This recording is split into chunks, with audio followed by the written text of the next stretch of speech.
नमस्कार दोस्तों, स्वागत है आप सभी का हिंदी स्टडी में। और आशा करती हूँ आप सभी स्वस्थ होंगे और अच्छे से तैयारी कर रहे होंगे। दोस्तों, ये हम पूरन सिंह टन्नर जी की बुक से आदिकाल पढ़ रहे हैं। ये आगे अपने अगले वाले क्वेश्चन है। पिछले क्वेश्चन में लगभग 3-4 वीडियो डाल चुकी हूँ। आदिकाल की भारतेंदुयुगीन हो चुका है। ठीक है, स्टार्ट करते हैं आज की क्लास। नाथों की संख्या कितनी मानी गई है? तो नाथों की संख्या कितनी मानी गई है? 9 मानी गई है। और सिद्धों की संख्या कितनी है? 84 है। चर्यापद के रचयिता माने जाते हैं। तो चर्यापद के रचयिता हैं सबरप्पा। जिस समय मुसलमान भारत में आए थे उस समय बस सच्चे धर्म भाव का बहुत कुछ ह्रास हो चुका था। परिवर्तन के लिए बहुत बड़े धक्कों की आवश्यकता थी। ये पंक्तियाँ किस आलोचक की हैं? तो ये पंक्तियाँ रामचंद्र शुक्ल जी की। रामचंद्र शुक्ल का हिंदी साहित्य का इतिहास प्रथमतः हिंदी शब्द सागर की भूमिका में किस शीर्षक से प्रकाशित हुआ? तो ये हिंदी साहित्य का विकास शीर्षक से प्रकाशित हुआ। हिंदू समाज में नीची से नीची समझी जाने वाली जाति भी अपने से नीची एक और जाति ढूंढ लेती है। इस पंक्ति के रचयिता हैं। तो ये पंक्ति है हजारी प्रसाद द्विवेदी जी की। हिंदी काव्यधारा काव्य के रचयिता निम्न में से कौन है? तो यह है राहुल शंकरतायन। कयामास वध प्रसंग किस रचना के अंतर्गत आता है? तो कयामास वध जो आता है पृथ्वीराज रासो के अंतर्गत आता है। मनहु कला ससभान कला 1600 बनिए किस रासो ग्रंथ की पंक्ति हैं? पृथ्वीराज रासो की पंक्ति हैं ये। पद्मावत समय किस ग्रंथ का एक भाग है? तो पद्मावत समय जो है पृथ्वीराज रासो का एक भाग है।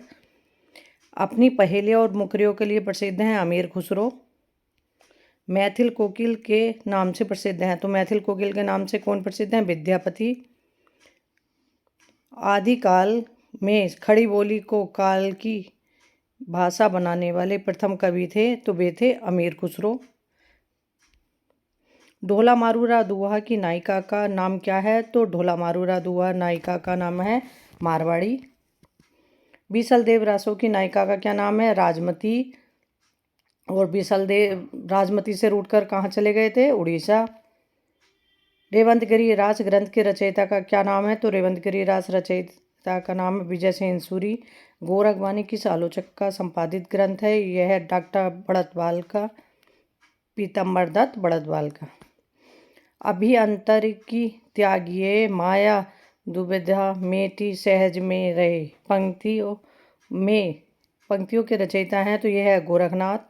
अपभ्रंश को प्राकृत आभास कहा है रामचंद्र शुक्ल ने। दोहा दूहा जिस प्रकार अपभ्रंश भाषा से संबंध है उसी प्रकार गाहा या गाथा का संबंध किस भाषा से है? वो है प्राकृत भाषा से। गाथा सप्तशती की रचना किस भाषा में हुई? तो गाथा सप्तशती की रचना हुई प्राकृत भाषा में। किस विदेशी विद्वान ने हिंदी व्याकरण सबसे पहले लिखा? तो वो लिखा था जेसुआ केटलर ने। विजयपाल रासो के रचयिता कौन है? नल्ल सिंह। विजयपाल रासो के रचयिता कौन है? नल्ल सिंह। सहजयान के प्रवर्तक कौन माने जाते हैं? तो सहजयान के प्रवर्तक हैं सरप्पा। 84 सिद्धों में प्रथम सिद्ध कौन थे? तो 84 सिद्धों में प्रथम सिद्ध थे सरप्पा। सर्वाधिक चरित काव्य किस